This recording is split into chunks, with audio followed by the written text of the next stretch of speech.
Perfect. Perfect. Perfect.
Hey, what's going on, everybody? It is Wednesday night, the week after fucking Sturgis, and we're back on here. It's the Mike and Mish show. What's going on, Mike? Yo, what is up? And what is up, everybody in the comments? Big Ben, Twan, Rick Caruso, Lab 111, Ambidextrous. What is going on today? Mike, A whole bunch of people in the chat right now. I just noticed Swervo Cuts, 36 absent-minded. comments in the We love you guys. Extreme BK fans page. Welcome to the show. Well, This boys, weekend was nuts. Bowls, Yes. beers, brawls. Yeah, well, speaking of beers, brawls, bowls, beers, and brawls, Mike, we went to Sturgis, and before we went out there, we said we were going to see a bunch of bees. Did we see boobies? Yes. Did we see beers? Yes. Did we see blood?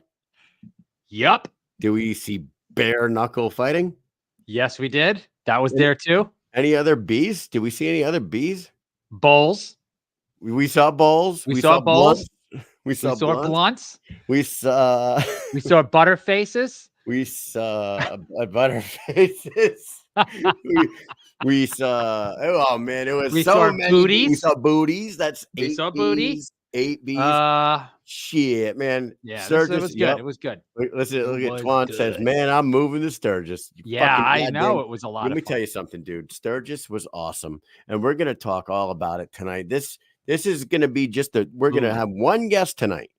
We're gonna have one guest tonight, but she's gonna come on in about a half an hour from now, and we're gonna talk to her because she has butt heads. We did see some butt heads out there, that too. Burnouts. We saw burnouts. Shit. Burnouts. Yeah, that's a good one. We did some bikes. We saw bikini beach. Lots of bikes. Bikini Beach Bar. We saw that's 3 B's right there. Bikini Beach Bar. That was 3. It was fucking unbelievable. We're gonna talk in depth about Sturgis, Buffalo Chip, BKFC 63, all the shit that went on there. The fights were fucking awesome. There was great knockouts. And after the first knockout of the night, I didn't know if we were going to see a better one. Then Josh Dyer showed up, and we'll talk about that one. We saw 5-round wars, knockouts, Conor McGregor, Oh, it was just fucking awesome, Mike. Oh, I loved every second of it. It felt like it was 4 days. It was 2 days. It was so hot. It was so hot. I'm surprised more people didn't pass out from heat stroke. It was 102 both days. The second day they said it was going to hit 104 on the heat It was index, cooler, I but felt it like. was cooler. It was 100 It was a for cool most of the 100. day. It was a cool 100. And Remind by me of deployment. so for those guys that I don't know if they said it on the broadcast, I watched the broadcast over again today with commentary, and I do not remember Cyrus or the commentators saying how hot it was out there. But when that first people made the walk out, it was still like in the mid 90s. It was like probably 95 degrees outside when Timmy Mason and Gabriel Fryer made the walk. It was fucking hot. And when the big boys Kalmus and Shao made the walk for the second fight of the night, it was still 95. So just imagine two big heavyweights like that in the fucking sun, slinging them bare Sweating. hands at each other, sweating. It was dirty and dusty. It was Sweating. great. It was great. I had no complaints about it. What we got to do before we get into this, though, Mike, we got to shout out our sponsors. First and That's foremost, correct. Bucked Up Supplements, Bucked Up Energy Drinks. Just get over to buckedup.com. Check out all their stuff. Their clothes are super comfortable. The supplements are top notch. The fucking energy drinks are sugar free and delicious. They even have like pre-workout energy drinks. Oh, dude, the pre-workout. I have taken all the pre-workouts under the sun. You see me. I'm just a freaking walking disaster. You guys have heard the candy bowl story. I'll tell you that again, maybe some other time. But I swear on my life that these pre-workouts that they have are the best ones that I've ever taken. Even if they drop us as a sponsor, I'm still going to take the Bucked Up pre-workouts because they're fan-fucking-tastic. And all you got to do is go over to buckedup.com, use promo code Mike and Mish 20, save 20% off your total purchase, and get yourself some, Mike. Get them right away. And if you don't, I'll have to break your damn legs. I'll bring you to Sturgis. You'll never be found. To take that buck. Bury you out in the desert of Sturgis. That's right, in the middle of nowhere. Hey, Dynamic Life. Let me put on my best yuck it up voice. Hold on. Yeah, here we go. Sexual health, weight loss, and anti-aging. Retake control of your life by reaching optimal health. Visit www.livedynamic.com. It's the only online platform where you can become a patient in under 20 seconds. Also, check out their Instagram page at Live Dynamic. That's LIV Dynamic on Instagram. That was something else, Mike. That was fantastic. And with the Rasha Herman paging Mr. Herman. With the Rasha, you got to get hold on. I'm gonna bring the actual read up because we're terrible at this and I suck at it as well. So get over to Rasha at Rasha Revolution on Instagram.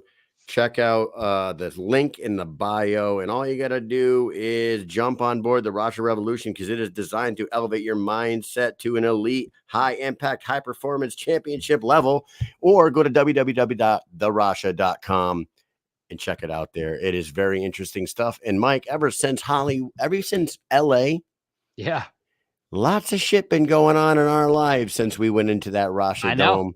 And Sturgis is just a cherry on top of all of that shit, dude. Right? Yeah. Here we are a few months after LA, stepping into the Rasha, releasing, connecting our, conscious coherence. And what is it? 4 or 5 months later? 4 or 5 months later, we're hanging out with Conor McGregor in Sturgis. I know. Get the fuck out. I know we did. Okay, listen up. It's crazy. Crazy things happen in life. And let's say Rasha may have sent us on a little bit of a trip here, right? We go to Sturgis. We find out Conor's going to be in the building. We're kind of fast forwarding to the end of the night right here. Anyways, he did show up and we got to speak to him a little bit. We got to meet him. We got to get some footage of him. We got to interview him. Maybe that'll come out some other time, but it's a long story. However, we did get to speak to him for a while. And here's a picture of him and Dave watching the fights, taken by yours truly. I was right behind those guys this whole time. It was pretty cool to witness. Connor was getting up every 5 seconds, saying every time there was like a lull in action or like mid round, he'd get up and shake people's hands. I have videos of him turning around and going to the crowd and shaking people's hands and taking pictures. Every single time he could get up and do it, he did it, which is pretty cool. There's him with Roberto Armas. Look at Roberto's face.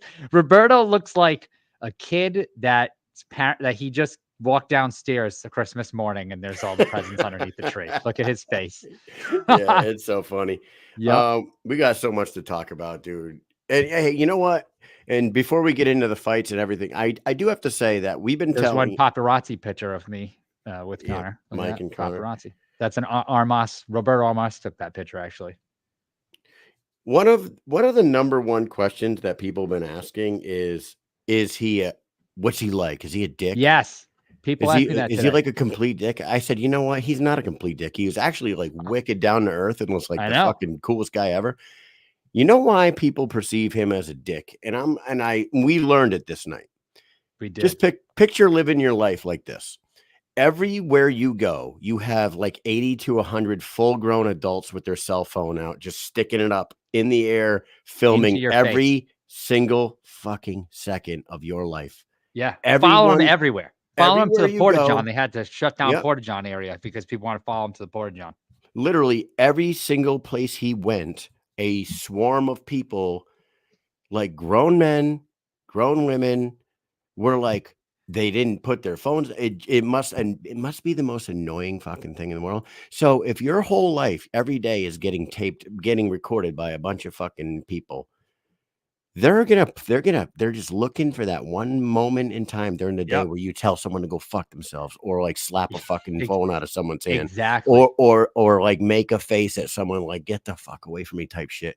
And they're like, oh, posting that online. So I'm pretty sure that his public perception of like being a fucking kind of a prick dude is that. And I would be too. I would be like the worst guy ever in everybody's eyes if I had 100 people filming me all the time.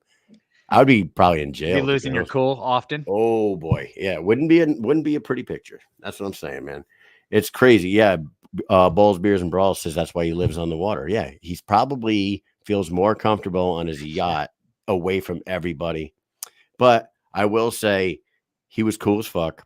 Yeah. There's some footage that's going to be coming out. We did post that reaction footage and it got like 3.5 million views in the last 2 days. Oh, I do have that. Let's change things up here and we'll watch it. I do have it. The Josh Dyer knockout, which it's funny because what a beautiful knockout. I have so much footage that I didn't realize I had this till the next day, you know?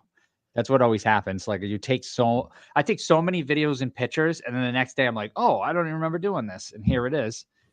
Here we go. No, this is not it. This is right after it. Dude, Josh is awesome. Yeah, he doesn't even see him there. Let me find the other one. He probably didn't even recognize him because of the shaved head and the shaved face, dude. Like everyone was like, who's that guy? People, and I'm not making this up, right? Somebody went up to Chris Lytle and asked him if he was Conor McGregor, and somebody came up to me at the bikini bar and was like, are you Conor McGregor? And I'm like, no, it's the fucking dude over there. It's the guy over there that they don't even need to know who he is or what he looks like. They still just want to take a picture with him. I'm the white guy. Yeah, the white guy with the shaved head. No, that someone would have taken a picture with you and gone home and been happy to just have that picture, thinking it was him. Yeah, exactly. I'm like, wow, we don't even look anything alike except for the fact that we're both white dudes with shaved heads and shaved faces right now. But lady, the guy over there that has 100 cameras pointing at him, that's him. Yeah, yeah. The security guards are over there. They're not here. Yeah, Kevin Smith said Lytle got it all night. Are you Connor? Yeah. So if you are going to be in the same place as Conor McGregor, just shave your head, shave your face if you're a white dude, and maybe you get some of that runoff Panocha. All right, hold on. I got the real video right here. Here we go. Oh, nope, I don't. I'm a liar. Man, I'm doing bad today, but this is a good one. Hey, so why don't we do this, Mike? Why don't we do this? Last round, ladies. Last round. This fight was good. You have anything to say about this fight, Kyle? Oh, dude, we're gonna get deep into the. You want?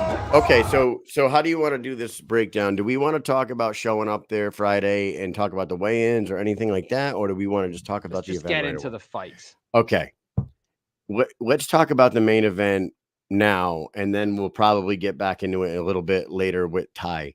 Dude, this fight, Mike, was so fucking close. And if anybody in the comment section is going to say that I'm full of shit, then you're a heart truther and you got problems, okay? This fight was extremely hard to judge. I gave it to Britain, yes, three rounds to 2. But man, I rewatched it again today. Both of these girls are absolute fucking animals. They are so good. And they were both cracking each other like crazy. They were freaking going back and forth. The first round was so damn even. The only difference between the first round between the two girls is that Britain was landing the heavier shots. I think her shots just landed and sounded harder, dude. They sounded harder. Even though Britt came out of the first round bleeding above her eye, the shots that she was landing in the first round, were just popping, dude. You can hear them you can hear them when we were ringside, and we can hear them on the TV. If you were watching them on TV, I watched it again today. They're so loud on TV, and when we were sitting ringside, you could just hear the ones that she was landing. If you guys go to the fucking strike count, and we've busted balls on the strike count many times on this show, right? Like, we never know. Sometimes they're like way the fuck off. Like, what are they even counting, dude? This time, I was like paying attention. They were so close in strikes that like, I would hate to be a judge there. Taylor Starling landed 41 to Britain's 40 in the first round. Taylor landed 13 to Britain's 12 in the second round. Taylor landed 22 to Britain's like 18 in the third. So Taylor was out striking, but she wasn't landing the more significant strikes. She was cracking her, but Britain was landing the more power shots. And when the fight was over, Britain and I think it was like we could look it up, but it was like 122 landed for Taylor and 107 from Britain. But Britain threw less and landed at a higher percentage. And the higher percentage wasn't like fucking astronomical either. It was like 7 or 8% more. It was so close. When I was sitting there ringside with Andy Hall and Serge, when the fight ended, I was like, man, I wish somehow one of these rounds would have been called a draw so we could see a sixth, because it was so good for 5 rounds. That's one of those fights that I would have just loved to. This is one of those fights where we've been saying like title fight should be 7. You know what I mean? Like, this is one of those fights where a title fight should have been 7. Yeah. Every other fight on the card was 5 rounds. Why can't this one be 7? This one was fucking fantastic. And when it came down to it, Britain did control. She controlled the center of the ring way, like, most of the fight. Mm-hmm. Most of the fight, it was Britain in the middle doing her thing. Taylor countering. I think won her around, right? That won her the was. I think it won her the deciding. Man, it was so fun. Because she was controlling the ring, the pace. Yeah, it was really. That was a good fight. That was a crazy fight. And I can tell you, being there, I had no idea. Okay, I had no idea because I was recording and watching, so I'm watching the fight through the phone, trying to keep it straight. So I'm actually watching the fight. It's not an easy thing to do. It's hard enough to watch it when you're live to get a good, like you were saying earlier to me, like watching it on TV is much easier to see what's going on than when you're there to gauge who's landing shots and what's going on, because you miss a lot of stuff. Down in the ticker there, you could see that two judges gave it 48-47 for Britain, and one of them gave it 49-46 for Britain. And I'm like, man, I didn't see 4 rounds for Britain. I thought I saw 3-2, and I thought the 48-47 is the right call.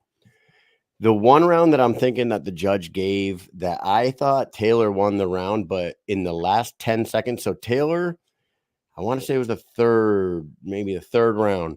Taylor won the first minute and 50 seconds of that round. The last 10 seconds, Britain like went the fuck off for the last 10 seconds of the round and landed like 5 or 6 hard shots. And even the commentary, they're like, man, I think Lytle goes, that might have just won her the round. I don't think he's like, I think that could have been Taylor's round up until that last 10 seconds. And I personally thought the first minute and 50 seconds trumped the last 10 seconds. Yeah.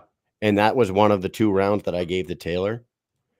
So that has to be the round that the one judge that gave it 49-46, who gave it 4 rounds to 1. That's got to be the one, like that last 10-second flurry. So all those fighters out there are fucking taking notes and watching champions fight.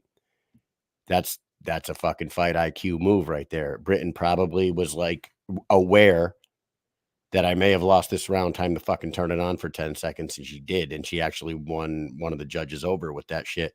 It was a fantastic fucking fight. I know we're going to talk to Ty Emery, and Ty Emery wants to fight Britain, and Cyrus brought it up at the post-fight in the post-fight interview, but I wouldn't be mad if they ran this back one more time. I wouldn't. It was so razor close. And some people might just say that, you know what, it was so close, it was like decision goes to the champ. You know what I mean? Like, you got to to be the champ, you got to beat the champ. And she didn't do enough.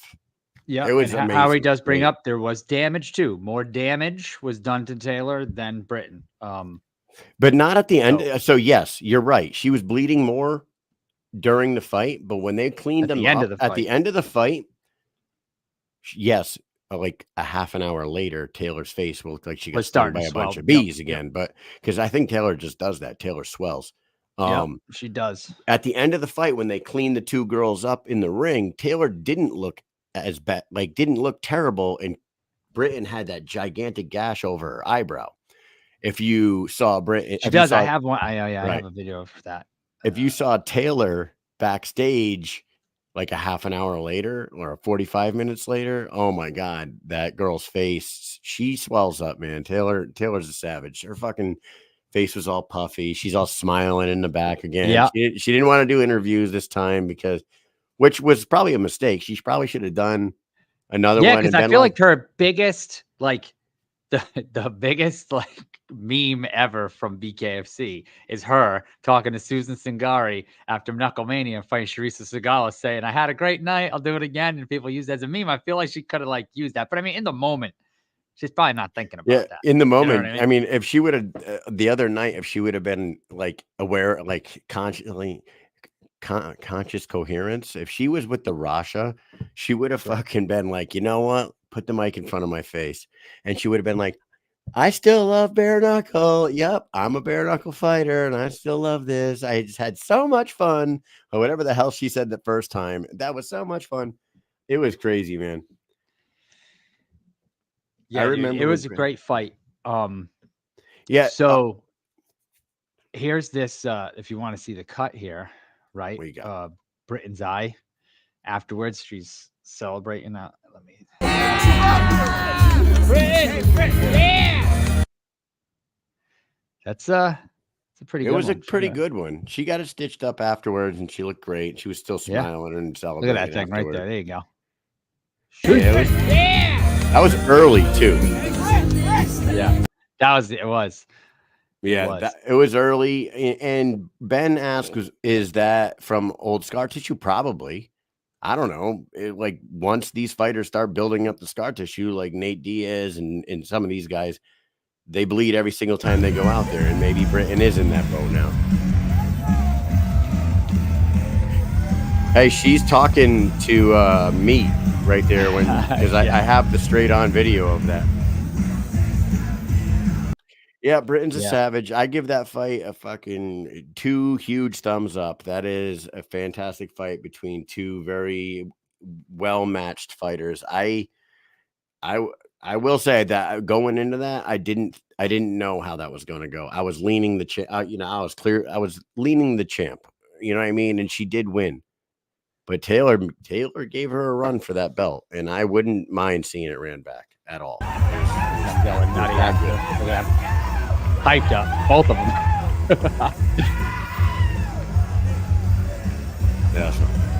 And then, of course, the post fight celebration where she popped the freaking forged Irish stout and it went Oh, all yeah, over yeah, her yeah. and she slammed. She drank quite a bit of it too. Like She I was did. impressed by how much she slugged down. That was a good move. I mean, that was very cool, man. And hopefully, before the event, Dave Feldman, anybody who knows this, anybody who knows Dave and is like in really deep into this, they know that every single event Dave does a pep talk. He goes out there and he tells them, "You fight your fucking ass off for me. You will continue to fight for me. You go out there, you quit, you take a knee. You'll never fight for this fucking company again. I want fighters. I want savages. I want warriors that come out here and put their fucking ass on the line for the sport, for the company. And if you do that, I'm bonusing everybody tomorrow." That he said that this past weekend. I will bonus you all. I am hoping that some of these fighters got some significant bonuses with some of the performance they put on. It was fucking awesome, dude. And especially that main event. So shout out to Taylor and Britton for sure. Yeah, great fight. Thank you guys so much for putting it all out there for us because it was fantastic. So So we probably have time for one more yeah, before Ty comes on. Josh Burns is in the comments. He is. I don't know if he's in the comments on Facebook or because I see him over on Instagram over there, but I thought I he's on saw him YouTube. on Facebook. Okay, so we got to talk about this one, man. Josh Burns, what a fucking animal this dude is. He comes back after a long time away from the company. Long time away from the company.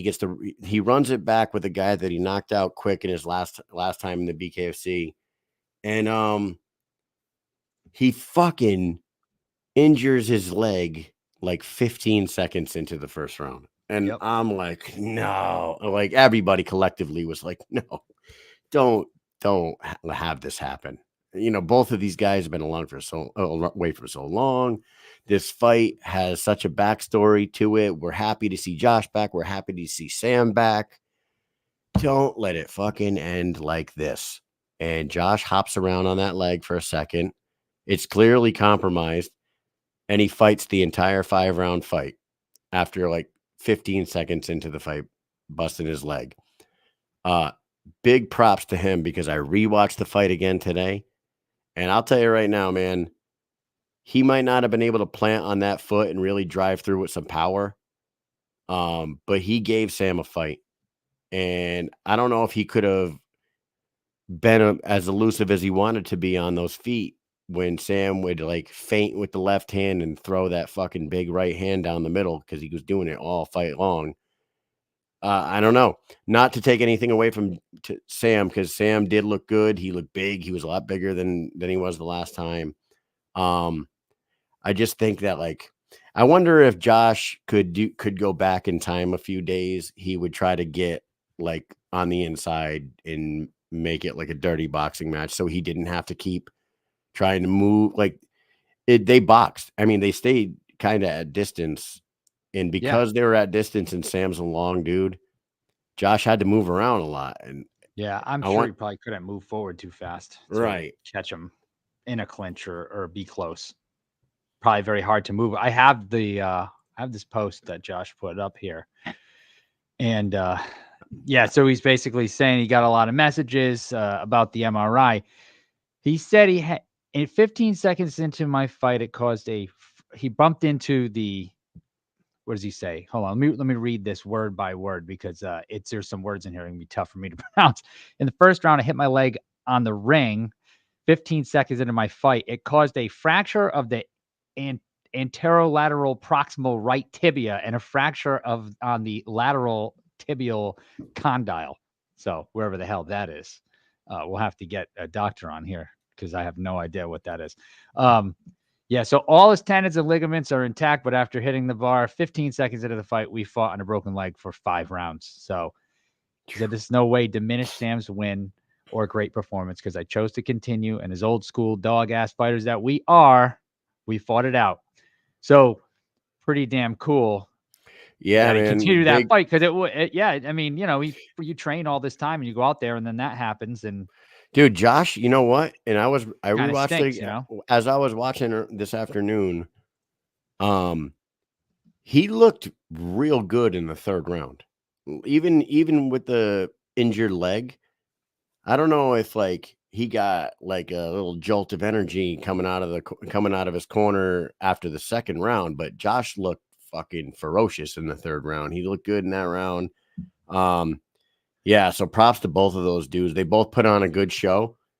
And what better co-main than having fucking big Josh Burns and the hillbilly Hammer in his fucking American flag trunks with his Trump t-shirt coming out to fucking Sturgis.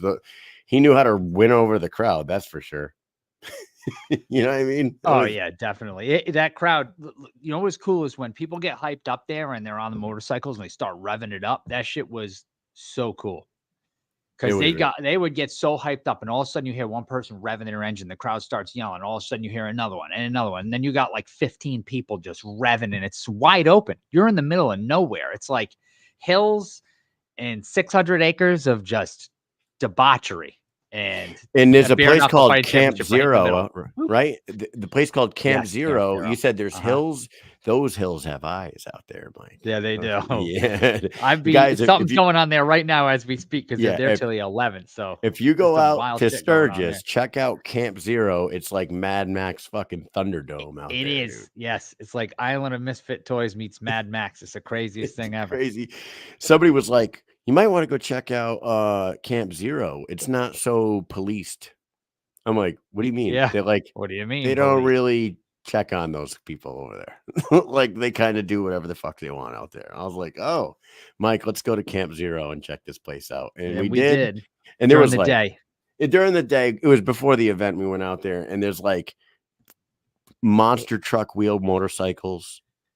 There's like half cars with a motorcycle back end.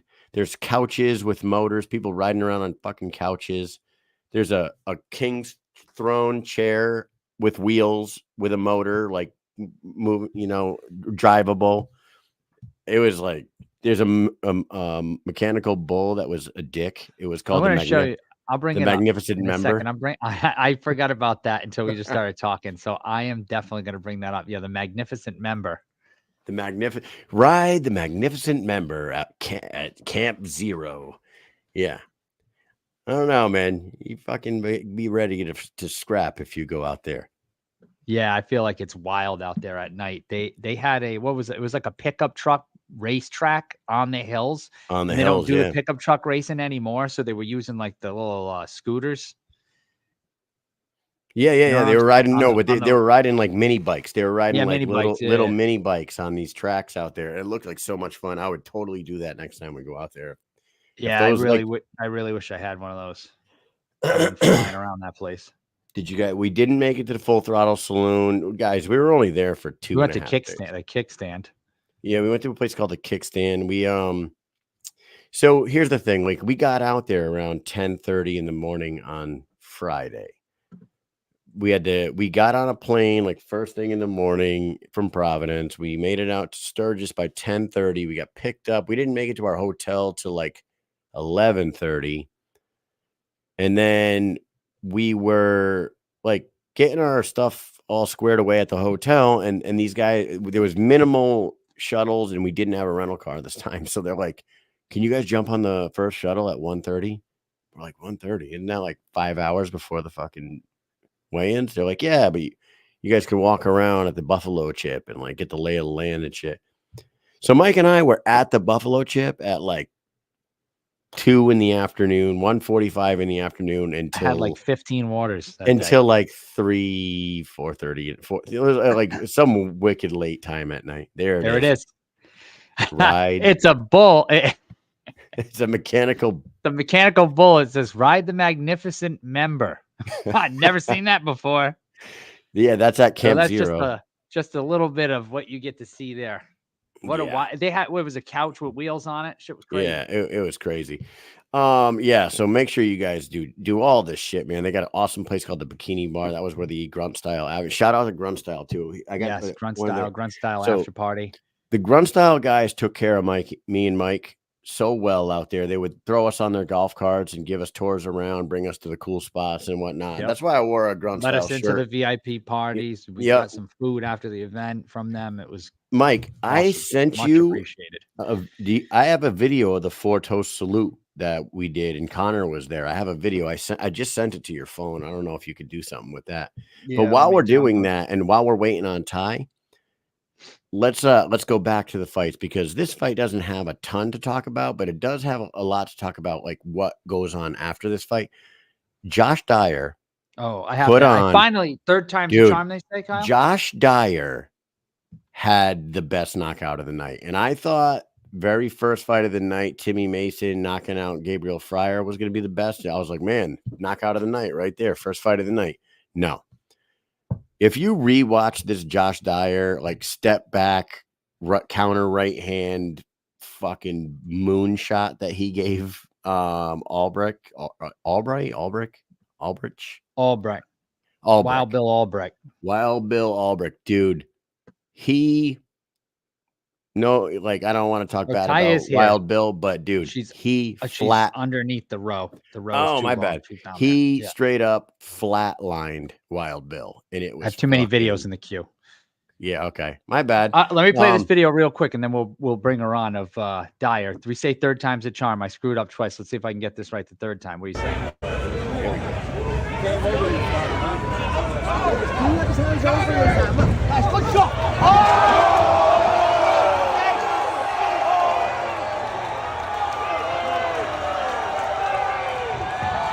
Hold on. You know what we're going to do right here? I'm just going to bring her right in. We're going to watch it. We're going to bring you in, Ty. You good? Let's do this. Let's pause it. Hey, what's up? Hello. Cheers, fellas. Hello, Ty Emery. What is going on? Good to see you. Good morning. Good morning. Good morning. I got my coffee too to join you. Oh, cheers me. Yeah, baby. I don't have a coffee because it's 9:30. Do you have whiskey in your coffee like me? At 5:30 in the morning? Yes, right. Isn't that an Irish whiskey? I think so. Is that what it's called? It is. Actually, this is cool. Ready for this? This is, Kyle gave this to me. It's the John L. Sullivan whiskey. John L. Sullivan, the bare knuckle heavyweight champion from the 1800s. Wow, bro. How about that? And you're drinking it? I have a story about that. It wasn't supposed to be open, but a certain somebody came to my house and drank half of it. So now I said, well, it's already open. I might as well drink the rest of it. Because I was not going to open it. I really want to try and get like just a couple of bottles of stuff and like keep it so that it malts. You know, like, isn't that the process of what happens with it? Like, it malts. Yeah, the longer it ages, the better it is. You know? Yeah, that's what I actually thought of Connor's when I first tasted. I was like, whoa! I was like, as soon as they could sell this shit, they had it off the shelf, and I was like, but before you get that like blah taste, I'm like, you can see what they tried to do there. I'm like, I think once this malts, this will be better. I think this will be better when we're older shit rather than now. Right. Also, if you drink like 2 or 3 of them, you start to forget how they taste anyway, and it doesn't really fucking matter. Right? Then it all starts to blur together. It's no big deal. See, I'm a true alcoholic. I like it to taste good the whole time. Yeah. Well, you'd have a good time out at Sturgis, Ty. It was a fucking wild time out there. A lot of drinking, a lot of partying going on. Well, I just saw the giant penis that you guys rode. You saw that, huh? You mean the magnificent member? Oh my God. I wonder if we'll get in trouble for putting this up, but I don't really care because we're having a good old time. Probably. So let's put it back on the screen. There it is. Have you ever seen anything like that before? No. They really went for girth, didn't they? Yeah. That's it's close to being a chode, as they say. Yeah, almost a chode. Damn near a chode. Oh my God. That's fucking great. We love all the chodes out there too. Yep. Shout out to the chodes. Don't worry about it if you got a chode. We love them chodes. Yeah, we're not trying to disrespect any of the chodes out there. Oh my God. So you know what? The bartender there at the Magnificent Member was wearing a mesh Oh tank my, top with yes. nothing underneath it, just tits Yep. out for the Yep. boys. Is this a man or a woman? It was A a woman. woman. Yeah. Oh, okay. Yeah. It wasn't a man. I would describe Okay, I her was like, is as this a man? I would describe her as having kind of a youngish body with kind of a cracky type face, if that makes sense. Yeah. Like she Oh, had we like a call little them bit of a 1770s. So What's 17 from the, 17 from the back, 70 from the front, 1770. 1770? nice. Oh, that's fucking oh man, she had a little She was bit a of like 2 at 10 and a 10 at 2. a 2 at 10 and a 10 at 2. That's right. Yeah. She had what could possibly be called meth mouth. You know what I'm Oh, saying? yeah, I've heard this too. Yeah. There's a few Good of those. times though. But you know what? I wasn't mad about it. It was a good time. Of course. It was a good Sellout time. crowd. I think that's Sellout amazing crowd. for Oh, everybody. so hey, we had to get you on here because your name is in the news. You had that spectacular finish of Charisse Sagala last week, and Thank you. I swear, watching it on TV, I could hear maybe it's just like my imagination, but I thought I could hear the fucking nose break. You know what I mean? It was like so vivid on TV. Perfect hook. But you got everybody's attention again. And now 1 week later, Britain and Taylor put on this spectacular 5-round war, and Cyrus brings your name up in the ring. We were like, man, we got to talk to Ty. We got to find out, first of all, what you thought about this war between Britain and Taylor. Those girls put on a good show for that Sturgis crowd. I love the fact that it went the 5 rounds. I think any 5-round like bout, especially when we're talking like championship belt time, shows the level that the women's competition is going to.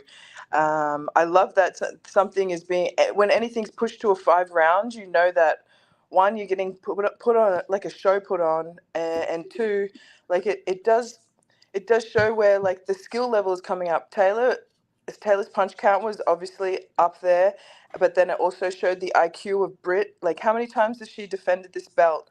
3 now. So, yeah, 3 times. So I feel like it showed that the girls coming up are super hungry and aren't afraid, but at the same time, like Britt really showed like her IQ, and I feel like her strikes had. Like it just showed her IQ. That's how I felt. I was like, damn, what is it? Like not more damage, not like significant strikes. Yeah, she had more pop to. I was saying Yes. that earlier. The strike count was so close in throughout the whole fight. They were 1 strike away from each other the first 2 rounds, just like 41-40 and then 13-12 in the second one. I don't know how a 13-12 because it seemed like they landed more, but that's what the strike count. But when Britain was landing, they were louder. They seemed like they were doing more damage, yeah.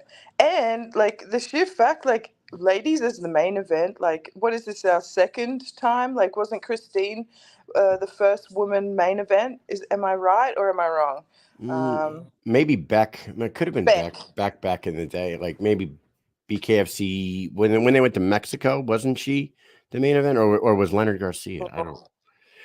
I don't know, but it is huge for those 2 girls to headline, like you're saying, the biggest crowd that they've pulled in, 15,600 plus. Yeah. And it could have been more than that. People were asking like how they calculated that. And I can't even possibly tell you how they calculated that because you got to pay to get into the campground there. Yeah. And if you want to get into like in around the ring or in a VIP like bleacher area, like bar bleacher area, you got to pay extra. But if you don't want to go into those areas, anybody in the campground is allowed to go to it because they had to pay entry fee to get into the campground. And that is your ticket. That is basically your ticket price. So there was people as far as you could see in like every direction, and people on motorcycles, golf carts. Awesome. It was They had that like railing going around, that people over there, people outside. Like it was. The bike people are our sort of crowd. Like BKFC at the moment, we can see we're pulling people through, like from strippers to bikers, like all the way through to the most professional of athletes and actors. Like BKFC is the entertainment sport for the entertainers as well as for the people.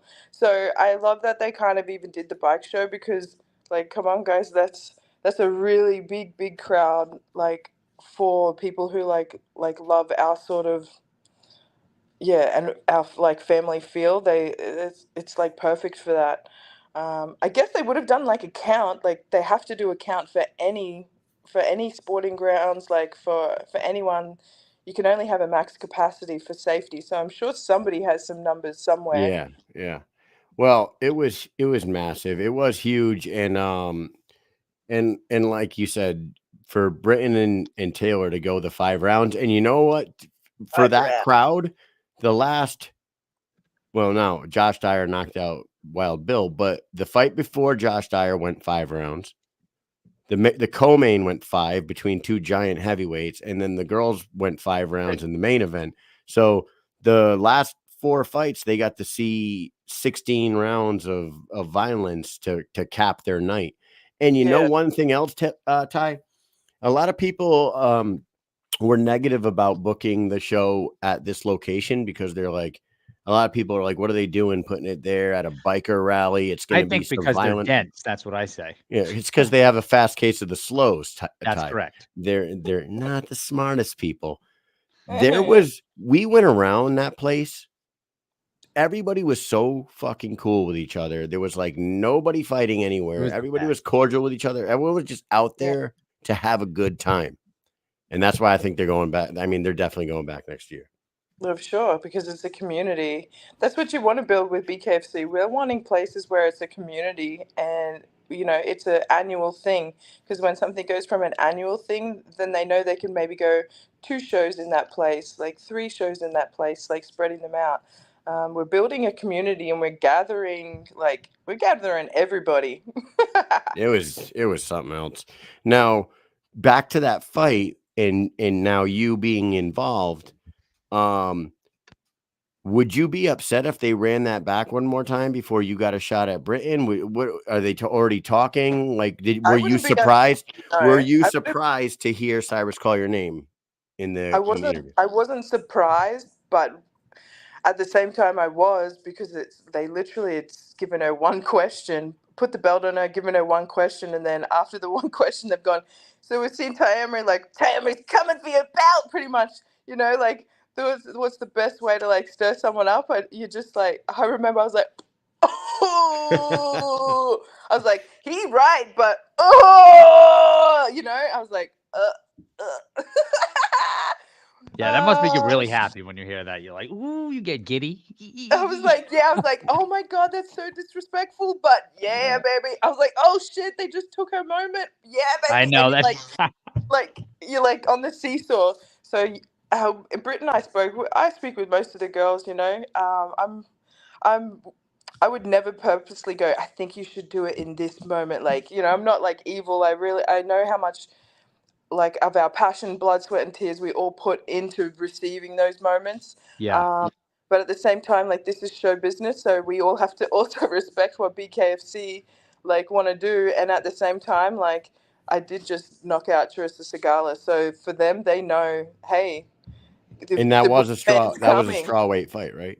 Yeah, that's a strawweight fight. So what David did, he actually got me to do it. It was a 120-pound catch weight, um, for Charissa, and I's fight. And something that I have realized through this process, and we all grow through fighting, something that I really nailed through this camp was nutrition and getting my weight down, and truly realizing why there is such an advantage when you've nailed that weight cut process.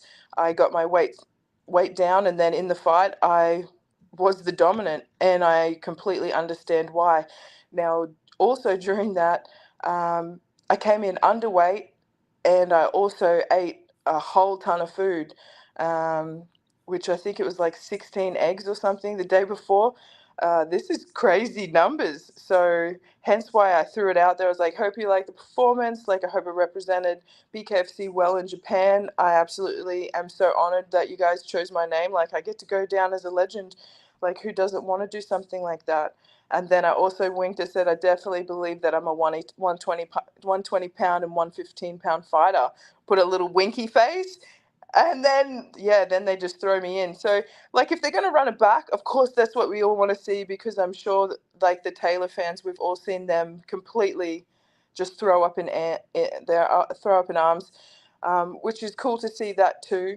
I think it would bring I think it would really help both girls if they did run it back, the same way that they ran the Christine and Beck fight back. Like, that helped to really make people go, oh, Christine really is the champ, like, it just helped people to go, oh, so who knows, the girls fight might go Taylor's way the next, and then we've got a trilogy, which also puts it at the same sort of excitement for the people for the 115-pound division. So if BKFC was to do that, I would be watching that fight too, because I know that, it's either going to a trilogy or I'm going to be fed the belt holder.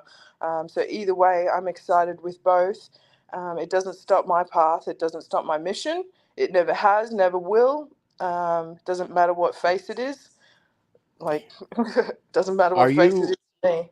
are you fight to fight? Are you one fight contracts fight to fight with the BKFC right now, or do you have a multi fight? Or because I know you were. It's so weird, because I originally had a multi-fight with America, and then we've been waiting for this visa.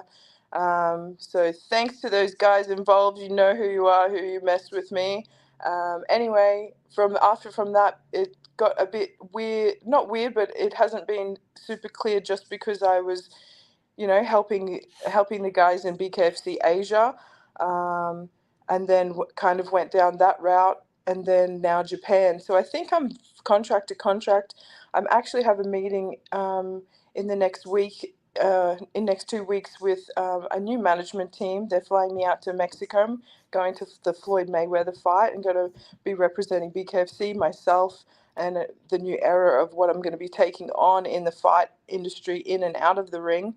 So I'm sure that being under this management, there's going to be, more clearer like lines. In saying that, BKFC, like, the best thing with David is he's super open when we're talking with him. Like, I'm pretty transparent. Like, fortunately and unfortunately, I'll fucking always speak exactly what I'm saying is exactly what I'm thinking, because trying to go, like, I'm trying to get to this point. So why do I want to deviate like this? I'm always like, hey, this is where I'm going. This is what I want to do. What are your thoughts? So you like this? Don't like this? Because my mission is to have a belt in BKFC. I want to be the baddest bitch alive, and I want that belt to be able to eat off for the rest of my fucking life. Pull out the roast dinner every Sunday on that bitch, So with him, it's cool, because we can be like, we can't fight for any other bare knuckle, but we can pull on the gloves and box. Yeah, So you can go fight for misfits, or right? Exactly. But now it's also shown that we've got partnerships with other companies. So now we even have the possibility for all the BKFC guys to be transferred over to Ryzen and be able to have these opportunities to fight in Japan, if that's how it is to go. We're allowed to do MMA. We're allowed to do these other ventures, as long as we're not, as long as we're not going to go do bare knuckle for something else. I'm sure if it was like, who knows what circumstances David would want to say yes, but I would always run my stuff past David, just because, this was the first platform where I know I'm built for this. So what if like, in the meantime, I know getting over here to the States sometimes is a pain in the ass. And like, if they were gonna run it back, Taylor and Britain, if they didn't go in the direction of you and Britain, if they were gonna run that back, would you be up for like a fight in England, or one of these UFC? I mean, BKFC. What are they calling it? UK, BKFC, England, Europe, whatever they're calling that. Europe. Yeah, it was UK, and I think they made it Europe now. So BKFC Europe, they're adding belts to all these divisions over there. Connor Turney's fighting for the inaugural welterweight belt this weekend. If they were like to throw out a women's title for BKFC Europe, would you be upset about that? If you did that in the meantime? I don't think I would be upset. I think it would just be David's plan. At the same time, I know what the outside I know what the outside promotions tend to do when it's me being there.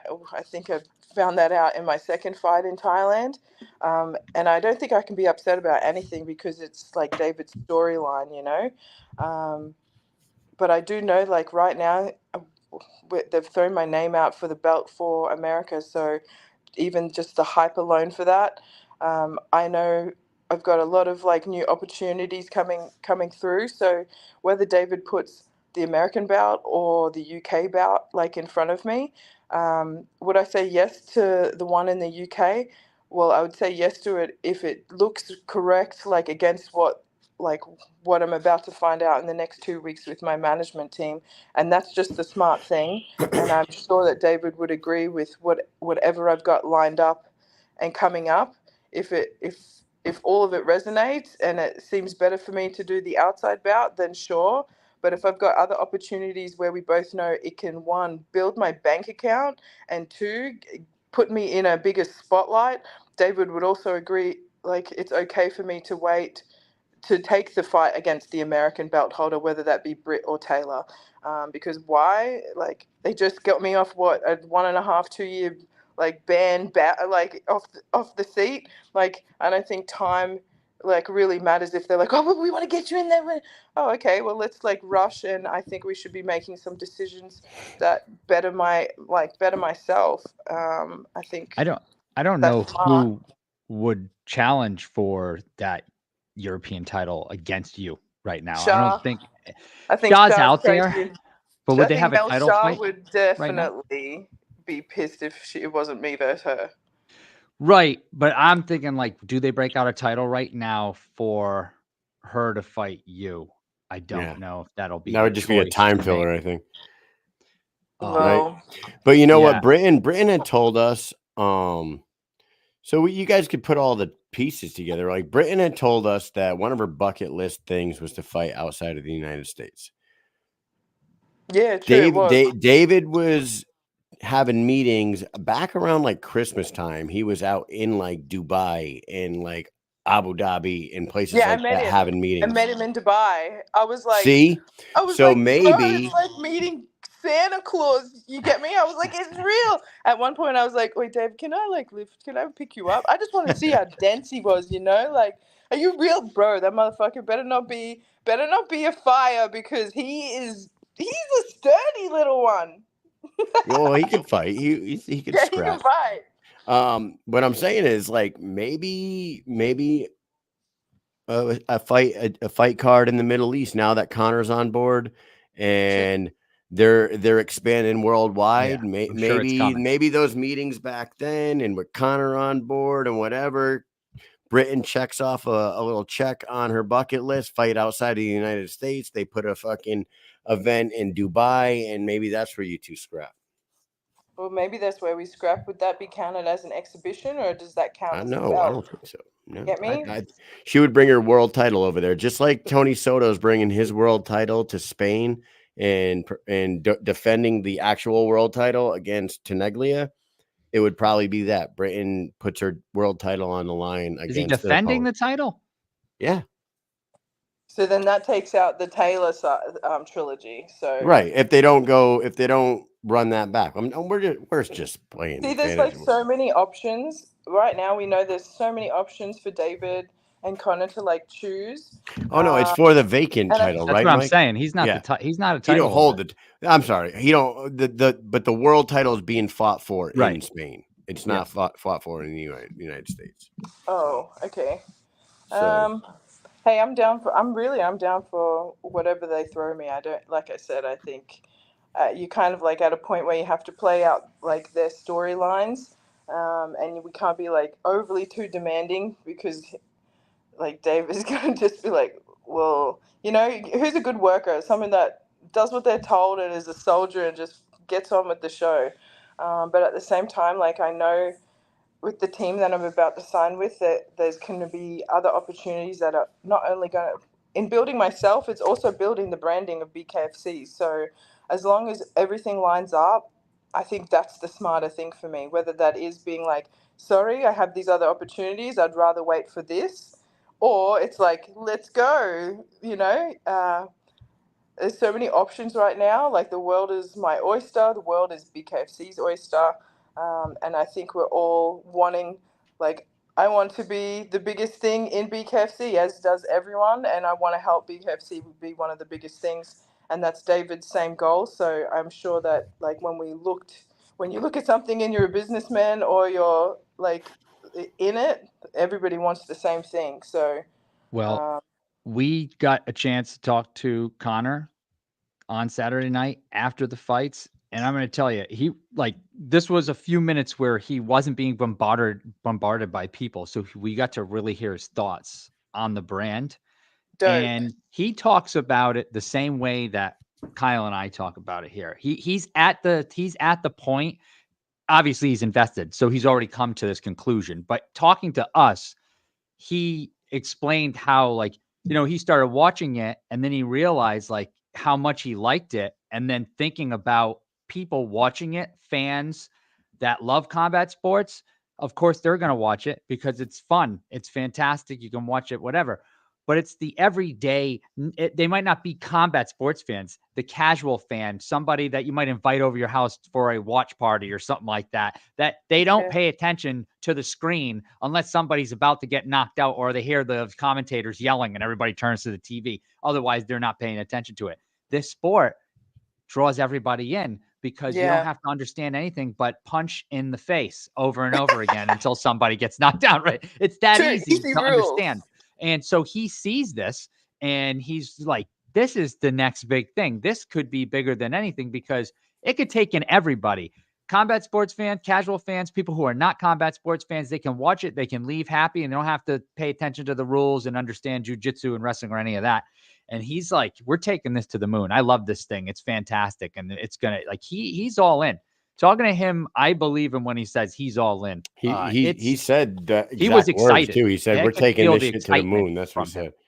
Yeah, to the moon. Hey, you know what, Ty? Hold on. Before we get, I have to break somebody's balls for a second here because we have this guy who's in our comment section every single week, and he's one of our good friends, and he acts like he's the smartest fucking guy in the world. But he's actually a fucking stunad. Yeah, -1% owner. He's a fucking stunad. You know what that is, Ty? A fucking idiot. Like you know why? Because he's in there. He's in there saying like we're asking you his questions, like we secretly are fucking asking his questions. But this dumbass don't even know that you already fought Poe. We all think that you actually beat Poe in that fight, by the way, but they already fucking fought you, dumb shit. He's saying the next fight should be Poe. What about Poe? And then fucking Mikey boy over there. Come on, guys. What are we doing? I had a fucking slap both of them. I already beat Poe. How about this? I did star this one comment here. And Jamie Hinshaw does say, I'm coming for that title. So she's somebody that's been away because she did give birth. Who are you? She is 2-0 in the strawweight division, and she has been out for like, I don't know, 14 months or something. She had a baby, so she's been out for a long time, and she wants to get back. She was number 1 in the strawweight division when she left. I'll break those too. Okay, there you go, Jamie. She'll fight you. And she'll fight you too. It'll be fantastic. At the same time, like I love how all because I didn't watch the last interview bit because I fell asleep. I went to Abu Dhabi for the UFC to support that because I'm living out in Dubai, so it makes sense to go and support all the local fights, especially if it's a UFC card. So, but I didn't. So I actually fell asleep, and then all of a sudden I started getting this hate until I get a message from Britt, and I was like, "Hold on, what are you talking about?" She's like, "Oh, what? You didn't know?" I'm like, "No, bro. What are you on about?" And then I watched it. And that's when I was like, I realized why I was like, oh, it's just it was just like another asshole day where I woke up and people were just hating on me. I was like, oh, it's a good day today. I have my coffee, like, hey, fuck you. You're like, okay, fuck you too. Like Coming to America. Yeah, and I was like, good morning. I was like, extra hate today. What a great day, And then all of a sudden I have all these girls being like, you should thank me before this. And I'm just like, get away. I will teep you in the face. Like, what the hell? You get me? Like, look, even this Jamie girl, I want to fight her. I want to be back in. Hey, how about you settle down? And the sheer fact that We don't know what David's going to do, but I think like we can see that David would be excited at that. David knows exactly the product that I bring. He knows the execution that I bring. So for him, he's like, it's a no-brainer that I would be given opportunities like this. None of us have had the same thing. So if girls are like, hey, they want to fight me? Yeah, okay. Well, guess what? I'm about to have the belt soon. So start lining up and we'll see how many continue to put their hand up when every girl gets their face broke. You know, it's going to change. We have weight divisions and weight cuts for a reason. So I think all the girls, you know, it's going to be a new era. I've been saying this for how long? People do not live like I do. So, Jamie, wait your turn. The same way we've all been waiting our turn. I think it's definitely going to be exciting. This is definitely all getting very sticky and exciting. Well, we love it, and we wanted to get you on here to find your hear your thoughts on the main event here and going forward. So it is a lot to talk about right now with that division, Yeah, and it's because cool we that don't know where it's going. Like, right, there's it so many is cool options. It's because yeah. Britain really hasn't. I mean, she fought everybody that was already there. You know what I mean? Yeah. And the Taylor run back would make sense, but if it didn't make sense, you're there as well. So finally, there's a few contenders to be talked about here. And Jamie Hinshaw is back from having her child. So she left as number one. So that could be in the conversation too. So there are finally a few people in this division to start talking about it and getting you all punching each other in the face in front of magnificent And numbers. yeah, and even same for the other women's divisions. Like we've even had Brit fight Freya, and even in the end, that shows like Brit's not to be messed with, Christine's not to be messed with, but it shows like why you need to make sure that you're doing the right weight cut to give yourself the biggest advantage. This is bare knuckle. One punch can change the game. Having a few extra kilos, you definitely feel it when like have a look at any pulley system, any like punches, like a few extra kilos completely changes the game. It's the women's division is getting crazy. Connor's just brought on the Irish bird for like what 140, the 140-pound division. So it shows we've got more divisions. For the women, like yeah, big things are really happening in women's sport. Even like with Misfit, with which was Paige, who's ex BKFC, ex UFC versus the OnlyFans girl with Elle. Like women's fighting right now, the opportunities that are opening for us, and especially through BKFC, we are seen as completely different animals to like every other sport. And I think that's such a beautiful thing. And on the weekend, the women like completely helped to stamp us out there and like give us an even more superstar mark. If all the other girls are hating on like Taylor or Britt for even getting to be co-main, I think there's such a crazy jealousy that needs to be like let go, and everybody needs to be like standing in ovation as they should. That's exactly what those women deserved out there.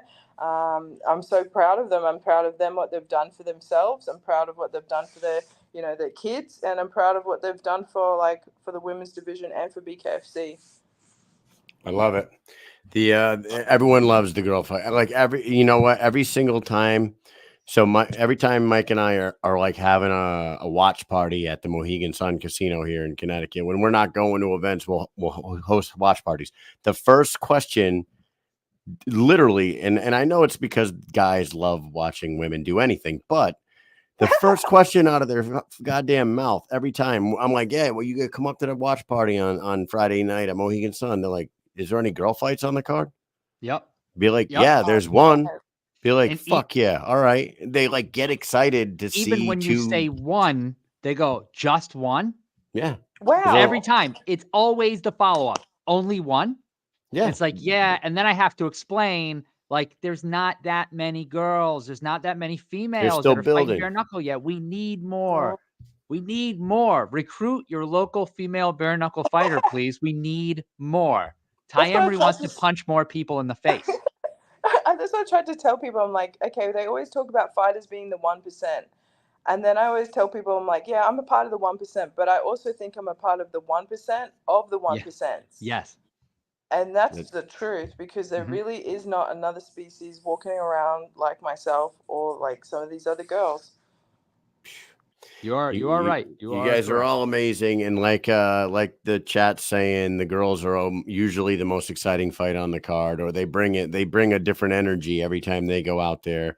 Look at Charissa Sagali. You just fought her. The time she fought before you, she broke her fucking ankle and tried to put it back into place before she tried to put it back in. Yeah, like that's how I know how badass, because after she literally looked at me and the sweetest voice, and she's like, I tried to get up for you, and I was like, I know, because I was looking down at you, and I was like, damn. And she's like I remember thinking, like, you've got 8 seconds to think about whether you want to stand back up, Right. And she's like looking at me, and she's like, she tried and she just couldn't. And she said, literally, she's like, I'm so sorry. Like, I tried to get up for you, in this sweet voice. And I was just, she goes, but I was just too dizzy. Like, she's one of the baddest girls. She's gone 5 rounds every fight. And then we even count when she tries to put her own ankle back in to get back up. Like, she's a beast. Yeah. And then As if she popped that in and they let her keep going, she'd be able to go for the rest of the fight. Like, she just like, I'm just going to try it. I'll try it out. It might work. In between rounds, just throw some tape on it. In between duct tape. That's right. Just let me get out of this round. Let me get out of this round, ref. Let me get out of this round. I'll be fine for the rest of the night. She's badass. They're crazy. They're crazy. We're all crazy. What the hell? Hell yeah. Yeah. Well, hey, I hope we see you back in there soon. I know that both your fight and this fight just happened, so there's going to be a little bit of a waiting period here. Hopefully not as long as a waiting period that we had to wait last time between your last fight and this one. Yeah.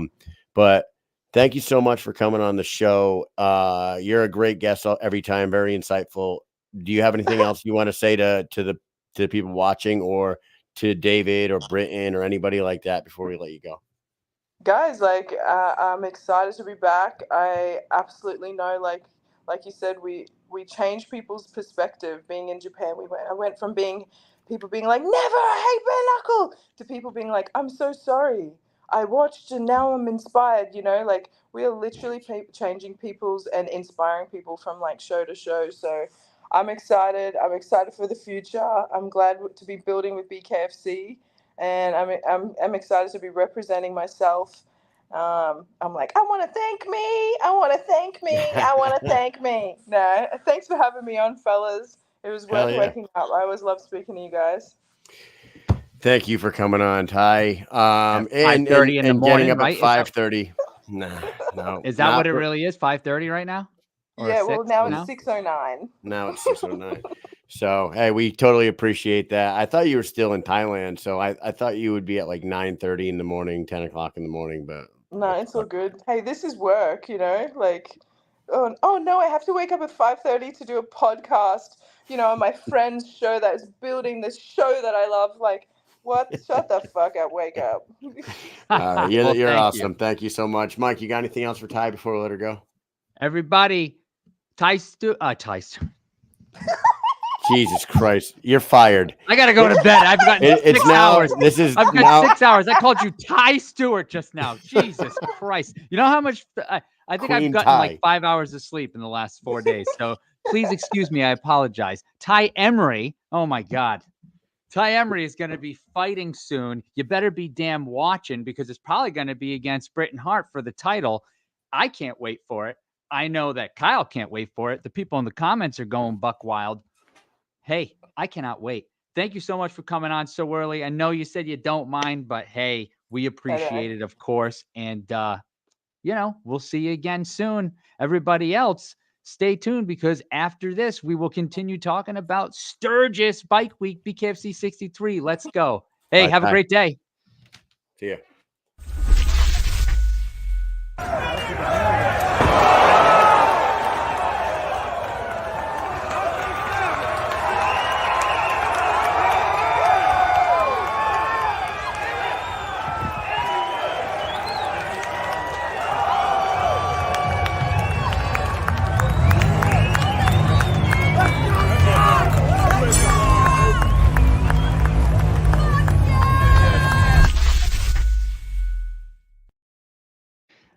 You hear at the end of that, there's a lady that goes, fuck yeah.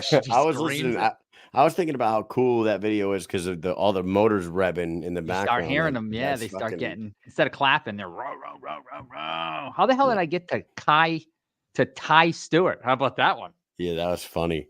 I Huh? was gonna say this might be the Ty and Mish show now. You just got yourself fired. Oh my God, dude. That is true though. I got 5 hours over the course of the time we were there. 5 hours of sleep. That's it. Yeah, we barely slept I at all. probably had like overall 25 water bottles worth of stuff and multiple drinks. Oh, And I yeah. didn't pee that much. So it's all coming out the pores. It was all we were sweating that shit out, dude. We were sweating that shit out. Yeah. Ty, It's that sweat where you don't know you're sweating. That's the dangerous sweat.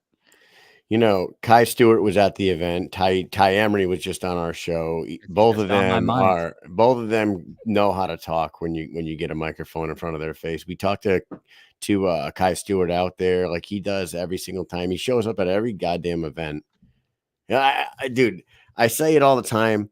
More fighters need to do what that fucking kid is doing. I know he's a champion now, so like it's easier for him to show up at events. But before he became champion, he was already doing this shit. He was already showing up to events to fucking just get his face seen and talk to everyone. And that's why Mike made that slippity slip there, because we just spent a weekend with Ty Stewart. We just fucking Kai Stewart. So yeah, that was a funny slip.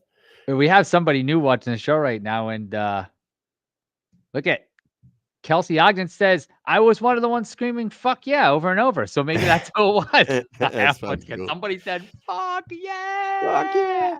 Right by the ring there. I don't even know if she was in that video of that when you were panning. There was a topless chick with American flags taped on her fucking titties. Oh, that right one. there. There was also the lady who had like the airbrush paint on her. Yeah. There was a lot of that going on around it. Can we rewatch this video of the Dyer knockout? Because that's where we were at. Yeah, let's do that. And I'll upload the salute. Yeah, that was cool too. So yeah, check this reaction.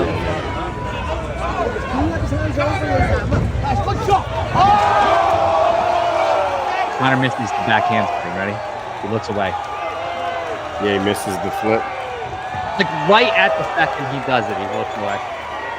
Now right here, I'm actually waving with my hand to try to get Dyer's attention so that he sees me and then maybe catches Connor, but he does not look at him one time. After this, we ran into him. And I showed him that video and he was like, wow, that's awesome. And I said, hey, that's Connor right there watching you. And he was like, I didn't even see him. I was like, I know you didn't. You walked up, you looked out into the crowd, you walked over to the other side. And then I have another video. I think I actually showed it earlier thinking it was that one. And he did the same thing where he came back and he was like pointing to somebody in the crowd talking and he's just looking right over them. I was trying to like get his attention. Like Josh Dyer is one hell of a personality. That fucking dude, I'm telling you right now, I hope that I really do. Now, so let's go right into what's next for him. He should fight Jared, right? Yes. He should fight Jared. It might not happen because there may be another fight in the works right now for Jared. Yes. But I don't think he should fight anybody else. If Jared is going to fight another person coming up and it's being talked about, and if obviously we can't talk about it because it's not a thing yet, but if there is a fight for Jared Warren being talked about and going to be made soon, Josh should just be the guy to fight the winner of that fight, because Dyer's a fucking monster and he hasn't lost in a long time. He does have 2 no contests, but he was winning both of the fights that he fucking got the no contests in, to be honest with you. And maybe like the shift guys probably don't want to hear that, but if we go back and fucking rewatch that fight, if I remember correctly, Josh was winning that fight before he was the back of the headshot. So with that said, like it didn't go too long the fight. So, but yeah, right. I'd like to say this though. I do think that Josh should fight Jared, but I do not believe beating Albrecht is title. Yeah, I see where you're going with that. You know what I mean? Like, I don't obviously got to win, and that is great. And he got a great knockout too, not taking that away from him. But I don't think beating him gets you a title shot. I just think that it's just the place that he is in the division. And also the fact like he's had these 2 fights with Jared. He's beat him once and the other one was a no contest. And he had the no contest with Riggs. Like the whole thing is like, he's got to fight. He's got to fight him. I mean, it's the only person left, I think, right now. I think it would be the best matchup to have. There is Danny Christie. He could fight too, right? Yeah. So, but I would like to see them run that back. They should run that back finally. So once again. So right before Josh fought Wild Bill was when Connor showed up. And guys, I don't know if you can tell how fucking insane it was there. But when he came out with the Forged Irish Stout girls with Welcome to the Jungle playing and the smoke going and everything, that place was going buck fucking wild, just like crazy. And he did that. He did the in-ring interview with Cyrus, and then exited the ring to Motley Crue, Kickstart My Heart. And like, dude, they could, I don't know if that was it was awesome. I don't know whose idea it was to play those 2 songs, like Welcome to the Jungle, like he has finally arrived as, co-owner here, and this is his first official event as a co-owner, sitting side by side with David Feldman. Welcome to the Jungle, motherfucker. And then as he's done his interview, welcome to the jungle. We got fun and games. And then he finishes his interview and he's like, let's get this shit going. Motley Crue, Kickstart My Heart. Boom. He's sitting by the thing. Next thing you know, Wild Bill and Dyer are coming out for a beautiful knockout. Like, it's like on the way there, he couldn't have been stopped planned to share a beer with Kai Stewart, not Ty Stewart, with Kai Stewart. Yeah, he did. He pulled out. They had the Forged Irish Stout. Boom! Fucking slammed the can, slammed them down, give a little dap action, and I missed it because I moved away and I got stuck behind people. What a dope! What a stew nod! I should have stayed over there. Was not thinking, but it's an awesome video. So if you go over there, I'm sure I know Kai posted it. I think the Weekly Bust might have posted it. There's like 3 angles of that shot. I can't remember who had the other angle though.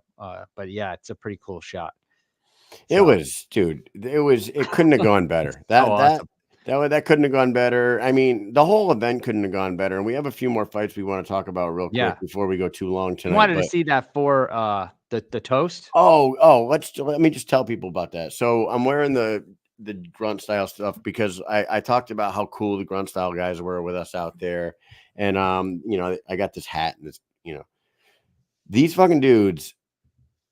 Anytime they saw me and Mike walking around, they would like stop and talk to us on their golf. They had the bazooka, they had the t-shirt cannons on their golf carts with American flag going and the grunt style flag going, and they were super cool with us. They were showing us love the whole time. So I wanted to give them that shout out. But they also had an after party at the Bikini Bar over on the other side of the campground. They have this lake with like a built-in beach and a dock with a rope swing and this cool bar. And then they have like this burnout area right next to the bar where people are always ripping their tires up and shit. So we're standing by the bar, right? Before we play this video, we're standing by the bar, and we were with Connor and his people earlier after the event. And that's when we got to talk to him and like hear his like candid fucking thoughts about the event and the company. But then he got pulled away, and we were like, he's supposed to come over to this party. Who knows if he's actually going to be over there? At that point, when he got pulled away, we were like, yeah, let's go over there. And if he doesn't show up, he doesn't show up, and that would suck. But whatever. So we're over there. We're hanging out. We're standing by the bar, and it's me, Mike, and Ruben Roundstone, and the bartender's right in front of us. And like this bar was loud, right? There's like a band playing. There's people burning their tires up on their motorcycles out on the other side of the bar. And for whatever reason, like Mike said, it was like a scene out of a fucking sitcom, like out of a TV show. There was like a lull in the noise at the bar. It was like quiet. And you hear this guy go, "Hey, everybody, that's Conor McGregor." Just like that. Like I heard it from where I was. You were like over there, and we weren't even close to each other, and that shit happened. I thought we were at the bar. No, I thought you were at the bar. Was I at the bar with Ruben? You guys were standing at the bar. I was Okay, like farther so out. me and Ruben were standing there because that's exactly how this dude sounded. He was like, "Hey, everybody, that's Conor McGregor." And everyone it's just so fun. turned like, what? And he I kept thought it was just in like a walking up. sitcom. And the bartender's in front of me and Ruben, and I'm like, "You gonna go serve him?" And she's like, "I don't know who that is." And I'm like, "That's Conor McGregor. You don't know who Conor McGregor is?" She goes, I've heard his name. I don't really know him." I'm like, "All right, well, I need a Coors Light. He needs whatever he needs, and then you should go serve him like right now." So this girl's like, "Okay." So she gets us our drinks and then goes over and serves Conor. But so Conor shows up. He gets himself. Please serve us first because we're probably never going to. Because we're never going to see you again. Serve us real quick and then go serve him. So she goes, and then at that point, that's when like all the people are like bombarded him and all that. So that goes on for a few minutes, a little while. He makes his way around the bar, and there's this like stage area where they have a band, and they bring Josh Dyer and Roberto Armas up on stage because they're bare knuckle fighters, and Grunt Style is one of the main sponsors for bare knuckle. So they bring him up.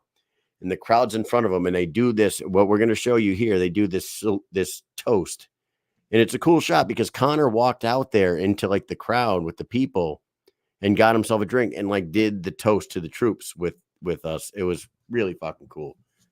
You ready for it? Yeah. So go ahead and play that, Mike.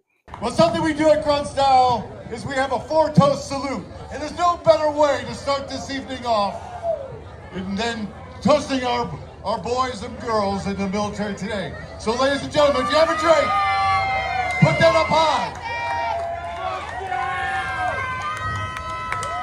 For those that serve, cheers. To those who support us while we serve, cheers. To those young bucks still serving today, going over to the Middle East right now. Cheers. And to those who never came home, we'll never forget you. Cheers. Ladies and gentlemen, enjoy the evening. We got the notorious MMA in the house. We got bare knuckle fighters. We got Grunt Style. We got free alcohol. No, I'm just kidding. But we got plenty of it. And we got a great band. So kick it off, Jen. Isn't that fucking cool, dude? That was like what that was great. like one of my favorite parts of the whole weekend, just being who we are and what we've done and stuff throughout our career. And the fact that like the biggest name in the combat sports industry just walks his ass out onto the floor there and gets a drink and does the salute with everybody. That was very cool. And I'm glad we got that video. That was cool as hell. How about so right after that, Roberto Armas with the rope swing. I have that. You have that? Oh God. There's a pond, like I said, right there at the bar. This was so great. Like some guy goes, "Who's gonna do the rope swing?" And Roberto Armas, his crazy ass, strips down to his underwear, takes his he had nice pants on. He had like a fancy shirt like The Rock would wear back in the day on, and he's all done up. Fucking Roberto, play it, man. This is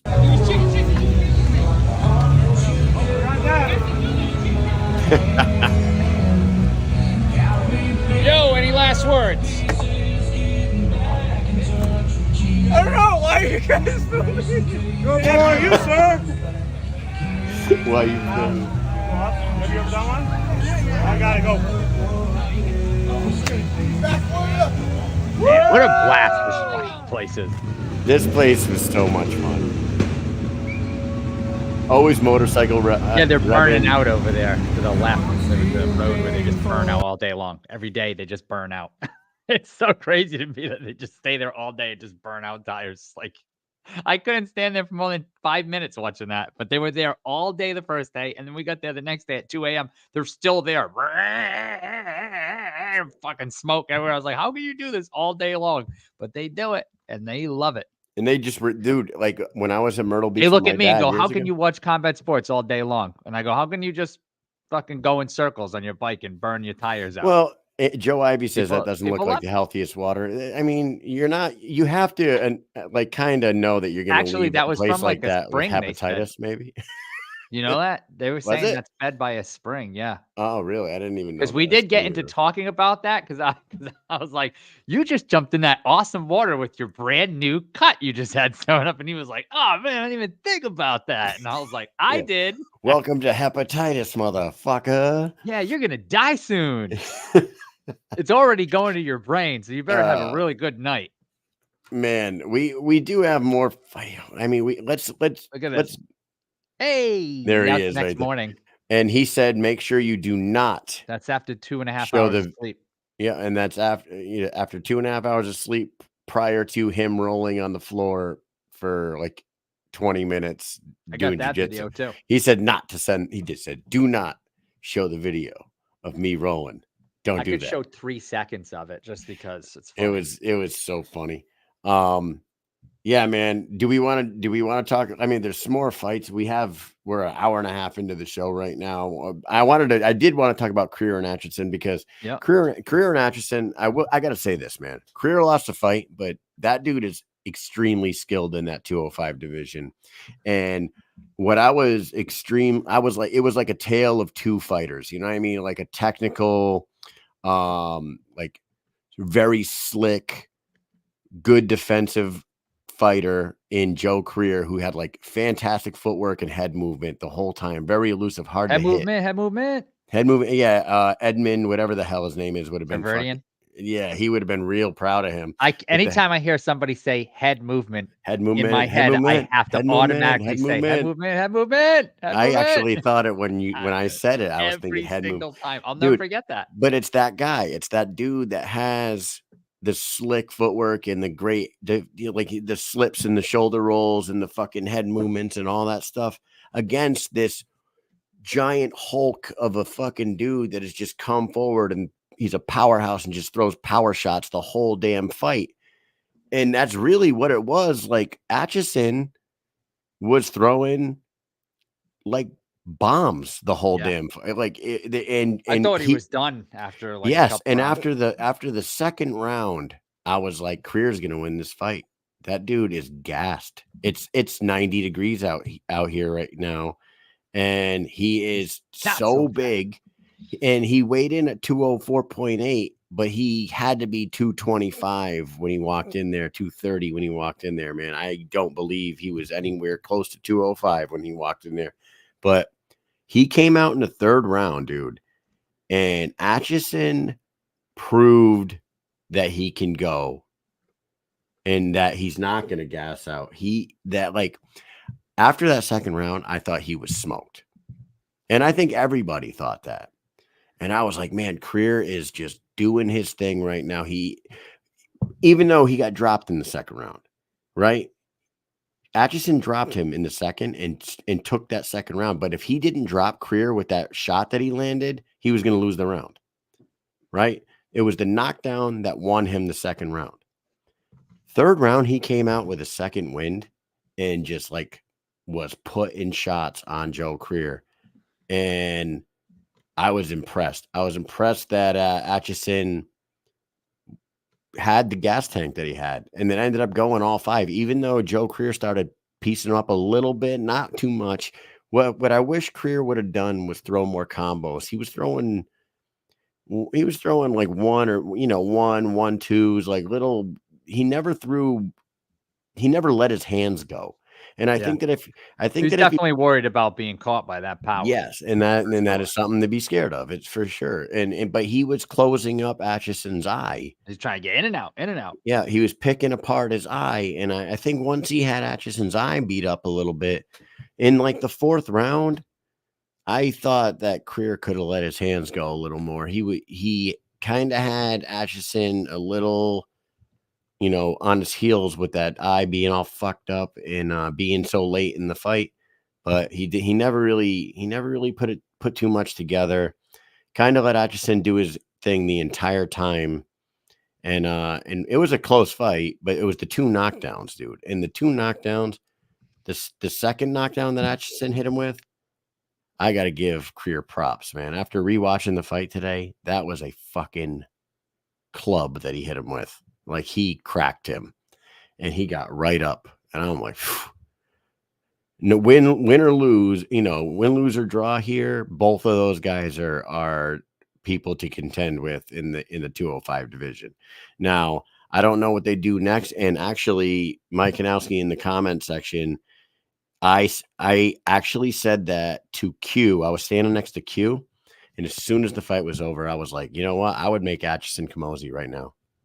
And I don't give a fuck if this was his first fight in the 205 division. The 205 division does not have much life. Yeah, there isn't much going on there. There's not a lot going on there. And I would rather see Camozzi fight Atchison than fight like Jeremy Smith. No offense to Jeremy Smith, but I know Jeremy Smith has a fight coming up. But like, I would rather see that. I would rather see Camozzi fight Atchison than Houston Alexander, or you know what I mean? It's like Mohawk. I would rather see him. I would rather see Camozzi and Atchison than I just do. I think he's a big, powerful, just Terminator. And he just proved that he can go 5 rounds in the heat outdoors at Sturgis against a super technical, well-rounded veteran fighter like Joe Creer. I was impressed. Yeah, I enjoyed that fight because watching it, knowing that that's like a late change. You have Creer coming in. He's, in there with this super powerful guy. We saw what he did to Josh Watson in the past. He comes back. We haven't seen too much out of him besides that, but what he's capable of. And Creer went in and he played it perfectly. I thought maybe not perfectly, but he played it the way that he should have. He just didn't come away with the win. And it seemed as though his plan, you could see his plans unfolding in real time. Like I was like, everyone that knows fighting knew what he was doing. You could just see it. And it started to work. And I was like, dude, this is actually going to work for this guy. It's crazy. Mm-hmm. But he did get knocked down. He did start, and it kind of messed him up a little bit. But then he did start coming back. And but Atchison, man, I didn't think he had the gas tank to keep going. And he did. You know what it was, too? He started really wailing on him, too. At the end, dude, at the end of the fight, the last bit of the 5th round, like he was putting it on him. It was after that last knockdown, because honest to God, if he didn't get those 2 knockdowns, Creer would have won the fight, because he was losing the 2nd round and then he got the knockdown. He stole the round. In the 5th round, Creer was doing just fine. And if you rewatch it, Creer was like circling out to avoid something that Atchison was throwing. I can't remember what but he like circled around and he dropped his left hand in the process, and Atchison just like spun around and hit him with a right hook while his fucking left hand was down and got the knockdown. And once he got up from that knockdown, it was close to the end of the round, and that's when Atchison like poured it on. And the fact that Creer didn't go back down in that last 10 seconds with those hammers getting thrown on him, it was fucking fantastic, dude. It was great, man. So shout out to both of those 205ers. Welcome to the cruiserweight division, and I hope you guys get some fucking great fights going forward. Only one more like 5-round, only one more 3-round fight that we got to talk about, and then we can just breeze over the last couple, and then we'll call it a night, dude. We do have to talk about Armis and Grady. Yes. Before the fight, just as fans, me and Mike are like, what's Armis in for here? You know what I mean? Grady's a fucking nut. He's been out for almost 2 years.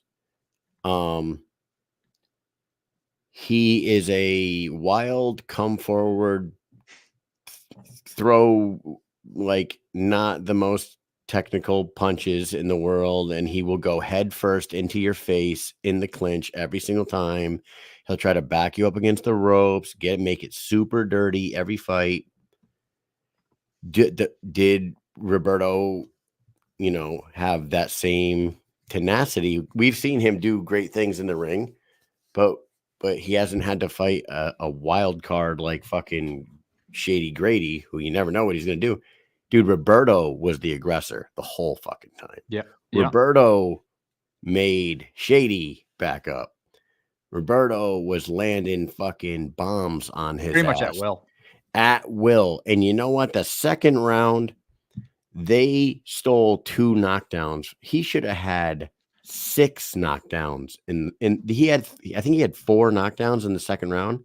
There should have been 6 because the first one that Joe Coca, which is Lorenzo Coca's brother, we found out that Yeah, is speaking about Lorenzo Coca, I was taking pictures of people randomly. So I go up to all these like just random people like, hey, want to take a picture? Dude turns around, boom, Lorenzo Coca. And he turned around and we looked at each other. We both were like, hey, I know you. He was just up in the rafters at the VIP area with his boys just watching the fights. And he was like, oh, my brother's the ref. And obviously he's in a biker crew too. and you know what? And Joe Coca, I'm not familiar seeing. I don't remember him refereeing fights. He may have before in Albuquerque or whatever. We might have seen him before, but he didn't do a terrible job. But the 2 knockdowns that he called slips, fucking Armis punched Shady right in his fucking ribs, and he fell out. He hit him in his ribs, and he fell backwards onto his ass. And he might have been like slightly off balance, but he was off balance because Roberto was swinging at him. And then like he cracked him in his ribs and he fell back on his ass and immediately called it a slip. That was the first one. And then the second one, I don't remember what he hit him with, but I think he hit him with an overhand right, like right in the top of the fucking head here. Fell down. They called it a slip. And even Lido on the broadcast was like, I don't know how either one of those were slips, but you know, they're called slips. So he got 4 knockdowns in the round. He had like 5 or maybe 3 knockdowns in a round. It should have been 5, but anyways, and then he comes out there in the 3rd round, knocks him down 2 more times. And the second one was the kill shot. Props to Armis for aggressing the aggressor. Is that a word? Out aggressing the aggressor, because we knew that Shady, that's his game plan. Shady's good at being the aggressor. He's the smothering. He's pretty good at it. When he comes out in the first round, usually he's a wild man, and he sometimes or most of the time can throw caution to the wind, but he's a wild card. So you just don't know what he's gonna. You know he can come forward. You just don't know where them punches are coming from. He did land a couple nuts. And I thought that's what he was gonna do. Didn't actually do it completely the way I thought he was going to be like that. I thought Armas was going to be on the defensive for the first 10 to 20 seconds, and then the fight would start. And if you think about it, dude, he got up every single time. Even the last one. He just kept getting up. Everyone's around going, how's this guy keep getting up? Why does he keep getting up? He's too goddamn tough. And then even the one where the ref called it off, like when he went down for the 6th or 7th time, Joe Coca waved it off as soon as he went down. He was like, that's it. That's enough. He got right up. Yeah. He got up. I would have fought. I would have gotten knocked down 20 more times in the fight and would have just kept fighting. And dude, props to Armis, because Armis was he was peppering the body. He was hitting the body, going right up the middle with the uppercuts. He was peppering the sides of his head. He was doing everything everything a bare knuckle boxer should do. I was super impressed by Roberto there. Props to him. Congratulations on the win. And welcome back, Shady Grady, man, because I think you showed your toughness, and you are a bare knuckle fighter. So I don't know if you get another one. I don't know if he won over the bosses going 3 rounds and get knocked down six times, but I was impressed. Wouldn't be surprised though if they asked him to fight again in the future. I think he gets another one probably. Probably in New York. They go up to New York, maybe put him on a card. So we have the Watson fought Roundstone, fairly quick fight. They went in, Watson caught Roundstone, busted his eye a bit, and that was pretty much. There was not too much that happened after that. All there is to talk about that is when we talked to Roundstone after. It wasn't an interview. There's no interview with him coming out. It was just us talking with Ruben, and Ruben was like, he did say earlier too. He had to sign his hoodie, and he said it's for sale. So check that out on his page. He has a hoodie with like everybody's signature on it, including Connor's. Well, Mike and Mish are on the hood. Yeah, that's the number one. That's the number one, and then Connor somewhere on that sweatshirt, along with everyone else. But he praised the speed of Josh Washington's hands. He was like, I cannot believe how fast that dude's hands are for the size of that man. Yeah, and when you go check the fight out, guys, it's not a long fight. He beats him up pretty good. And Ruben, I don't know. Like the only thing I could say about this was like, why? I think Kyle just froze on us. Did you freeze? Hey. No, yeah. Hello. Yeah. Well, you froze on me. I was watching you froze. But anyways, What all I can say about that fight is I wish like Ruben didn't just stand straight up and down, upright. I don't know that kind of approach against a guy like Josh. Josh just peppered his body and fucking fucked him up, man. It was an impressive performance by Josh. I wonder what happens with him next. Maybe going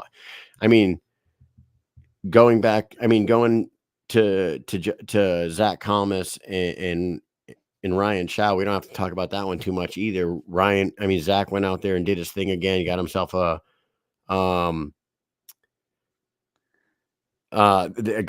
win, but another win. He moves to 5-2. We talked at length about this, about how he needs better competition. We love Zach, but he needs somebody at better competition. Maybe it's a Josh. Maybe Josh Watson and Zach Kalmas is a good fight. What do you think about it? Like maybe something like that? Watson and Zach? That would be cool. That would be a cool one. Watson and Zach. Zach is on fire, he's doing very well. Yeah, I like the road that Kalmas is on. I think it's great. He's been doing good. I love his personality. He's just an awesome dude. And so is Josh Watson. Yeah. So I'm not sure what they're going to do with both those New England guys. but it does make sense, right? Yeah. Hey, both New England guys. Put Josh Watson and Zach Kalmas in the Mohegan Sun Arena and fucking let them sell tickets. Look at the size of Blake. I know he's such a. So I'm like, Blake, you're already 6'7". I'm standing down in the grass. You're on the sidewalk. You stand in the grass. Yeah, like why you got me in the grass next to you? I feel like you look like you're 7 feet tall and I'm a fucking midget. And there's Zach, man. Good. And shout out to his coach, Dave. Dave from Champs Boxing, and it's Champs in Danbury. He's a very cool dude. We got to meet him this weekend. So props to all those guys. There's some other random pictures I'm going to throw up here too while we're talking because I didn't get to them. So the other two fights, and there's really not all that much. That's the guy who owns a Buffalo Chip right there. Yeah, that's his spot, man. It's his spot. Just real quick about the other two fights on the card. Timmy Mason started off the card with Gabriel Fryer. Gabriel Fryer returning and knocked him out in 15 seconds, dude. It was like a bad night. Fryer walked into. Yeah, I was scared about that one. He got knocked out clean, cold, put him to sleep, and that was a rough loss for him. And then the other fight that we won't go too deep into it, but I will say this: Brandon Conley. I would be interested to see who they match him up with next. And I would like to see him fight somebody who's actually going to fight him in a little more skilled fashion, because DJ Tice's whole approach to fighting Brandon Conley was like ducking his head down with his hands up by his ears and like charging forward and just ducking down the whole time. And you could tell that, Conley was just getting aggravated with him in the first 2 rounds because he couldn't even really fight him. Like it was just an awkward fight between the two of them. And then in the 3rd round, he fucking landed a absolute monster shot on DJ Tice. And when I found out that Brandon Conley holds the world record for bench press for reps at 225 pounds, I was like, oh, now I'm more interested in this guy. He's actually, to do 60 reps on the bench with 225 is pretty goddamn amazing. So, yeah, man, let's see them book Brandon Conley against somebody right away. He didn't take any damage. Timmy Mason looks like he does have some pretty decent hands. He can box, so I wonder if he comes back soon. And I would say Kalmas and Watson and Mohegan Sun is a no-brainer. Oh, and fun fact about Timmy Mason, he beat Blas in boxing. How about that? He did. Timmy Mason beat Alberto Blas in boxing. Alberto Blas apparently tried to take him down twice in the fight. Yeah, Alberto Blas did get disqualified for trying to. I don't know if you tried to double leg him twice in a boxing match or something, but Timmy Mason. That's what his friend was saying. Timmy Mason's friend was telling me while you were doing the interview with him, he tried to take him down twice during the fight. So he Crazy. holds a victory over your current Does. 135-pound champion. So hey, Um, man, I what have else? one last video Let's before we go. say We got. goodbye for the night. And this was the night of the weigh-ins. After the weigh-ins, way late, they had a band called Bad Wolves. And I Oh, was not familiar with this band, but then I was familiar with the song Zombies by the Cranberries that they cover. And I have heard their cover before, and I didn't realize it was them until somebody told me, like, oh, these guys play this song. So until the very end of the night, you had to wait because that's their main song. So they wait till the end of the night and they start singing the song Zombies. Well, Dude. Extreme BKFC fans page zone, Russ Maxim and Country gave us a replica BKFC belt to promote the sport, to promote the company, and let people just know. And it works because lots of people want that. I took like probably friggin' 50 pictures of people with that belt. And everyone wants to hold it and take pictures. And it's, hey, what's this? BKFC? Oh, I never heard of that. Or they did, and they want to hold. Well, Kyle went into the action right here in this. Let's take a look at this. Dude, So we're at the I concert. remember right before I was like, oh, these are the guys that covered Zombie. And I'm like, he started talking about it on stage about this next song. And I'm like, oh, he's about to play Zombie. Everybody here is going to lose their fucking mind. Mm-hmm. I got to get up there. I got to get right up to the stage and get him this belt. So that was the mission, and it was mission accomplished for sure.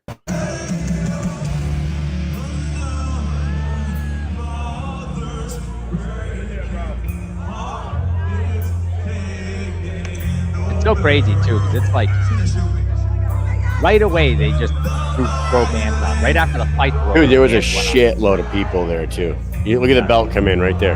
Yep, here it comes. I'm like, take this Somebody get down, ready? Take it.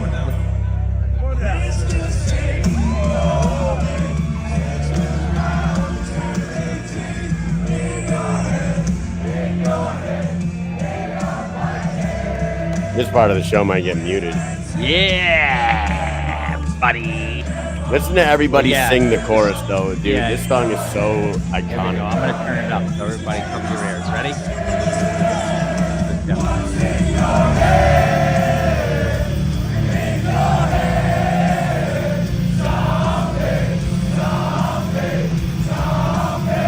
Dude, the whole crowd was singing. Yeah. Oh, it was so good. That was awesome. That was an awesome. You know awesome what? time, Hey, so. the bosses really liked that. The BKFC brass were like, It was cool. That was a fucking He held good that move, BKFC bro. belt right up. That was a good move. Yeah, that Our was promotion. fucking cool, man. That was mission accomplished, Mike. That was awesome. That was the first night we were there. So it was like flying early morning, sitting out in the sun for hours, weigh-ins, doing interviews, talking to people, doing this, doing that. My couple of guys from our unit, a few guys from our unit flew to Denver and drove over to South Dakota to hang out with us for the time that we were there. They came to the fights, had VIP. They were there. We went, Kevin Smith was with us. He got to spend some time. We watched I love that guy. I love watched Kevin. the I band love play. Kevin Smith. We didn't even plan on going to see that band play, but we just ended up moseying there. on over there, and then we just stayed for the whole concert, and it was awesome. And then we went to where we were showing where we ended up the next night with Connor and Armas and everybody else, Roundstone, at that after party. Same place we walked over there, but man, what a weekend. They're still going over there till the 11th. Next year is the 85th anniversary of Sturgis. It is going to be insane. They told us that, yeah, it is usually about 500,000 people show up every year. Next year, it's going to be over 1 million, and BKFC is going back there. So I'm telling you, if you can save your money right now and take a trip out there, because for me, the culture of like bikers and stuff like that, country music, I like rock music. That's cool. But there is some country aspect to it. South Dakota, never been there before till this. But I would have never thought to myself like, oh, I think I'm going to spend my money to go out to Sturgis. Guys, I would go there every year for the rest of my life. And I want to stay there the whole time because there's so much. If we would have stayed, Mike, it's then in the next 6 days, they had Aaron Lewis playing. They had Poison. They had Kid Rock and Jelly Roll all playing on that stage within the next 6 days after we left. It's probably so insane there that entire time. Like I just Yeah. probably gets crazier. Can and you crazier as imagine more being people are there for the showing whole up? 2 weeks? I don't know if I'd live. I don't know either. I don't know if I'd make it out of there. Yeah. Kai Stewart wouldn't be the craziest thing that I said if I stayed there for 11 days. Dude, it was wild. Hey, so big shout out to BKFC for the event. It was an absolute hit. There was a lot of haters online thinking that it was gonna fucking fail out there, but those The people are usual. just scummy fucking twats, and I don't like them. Whatever. Anyways, we love the event, and it was super awesome. We're gonna maybe we can get a big name guest on our show one day off of what we did out there. If you guys are picking up what I'm putting down, Picking up what we're putting down. but tomorrow night it is back to regular business. We're back to regular business tomorrow night, and as of right this second, and it's only because I just noticed that Kelsey Ogden is Britton's cousin. Just noticed that. Oh, Kelsey. Yep. So what's up, Kelsey? I did not notice that earlier, but I did notice that now. So yep, Kelsey. And I do have videos of you yelling, and it wasn't the one that I showed earlier. That is not because I was on the opposite side of where you were. But I do have videos. So sorry, Kyle. Good people. We are back to our regular program tomorrow, and Mike and I, because we barely recovered from the weekend up until now, like Mike just said, it was a very little sleep the last few days. Oh, dude, this has nothing to do with the weekend, but can I just tell you this, right? My boy, like last night, I had something happen to me while I was sleeping, right? I have not had something like this happen to me while I was sleeping in a long time. But my buddy Carl texted me today, and he was like, yo, you wouldn't believe the dream I had last night. I'm like, what happened? And he says, 2 of our friends that have died in the past, right? Or 2 good close friends of ours that have died like 10 years ago, if not more, showed up in his dream and haunted, like he was terrified, right? He goes, I had this awful, like nightmarish dream where them 2 came back and were fucking haunting me. And he's like, I woke up so uncomfortable. It was the fucking weirdest thing. He goes, I haven't thought about those 2 guys in forever. I had a dream last night. I don't remember the dream at all, but I woke up in my bed feeling like somebody was attacking me. Dude, I was like scared out of my fucking mind. And I was like, what the fuck? And I was like moving around. And I said that back to Carl, and he's like, no way. I'm like, yeah, I don't know what the dream was about, but it's weird that you text me with that today. He goes, are those motherfuckers haunting us? Oh, no. Yeah, so he's Damn, so dude. we're like texting Joel and those guys. We're like, anything weird happened in your sleep last night? Fucking, Like, they're no, like, what? no. What are you talking about? Like, Just no, spit it out. it was funny, dude. It was just like, it just happened. That just, I don't know, lack of sleep just made me think of that story real quick. But hey, what I was trying to say is, Mike and I didn't really book too many people for the show this week, but we do have Blaine Warburton tomorrow night, who's fighting Justin Martinez in Kansas City in 2 weeks. And I had been texting with Justin Martinez, so potentially we got Blaine Warburton tomorrow night and possibly his opponent, Justin Martinez. We can get back into talking the fighters that are about to fight. But hey, we had a blast again, Mike, and I cannot wait to go on the road again. The next one we go on the road again for is King Mo versus Dave Mundell in Hollywood. That's right. And that's going to be fucking insane. Yep. So we will see you all tomorrow night. It's 2 hours on the dot right now. 2 hours on the dot right now. Hey, last thing, buckedup.com, promo code Mike and Mish 20. Use it, buy some stuff, help us out, help them out, get the Dynamic Life, go to @LIV Dynamic, use the hit the link in the bio, become a patient in under 20 seconds and join the Rasha Revolution. Go to @Rasha Revolution on Instagram, hit the link in the bio, and get in touch with your conscious cohesion. Coherence. Anyways, that's it, man. I got nothing else for the peoples. Mike, you got anything else for these people? I have peace. Peace.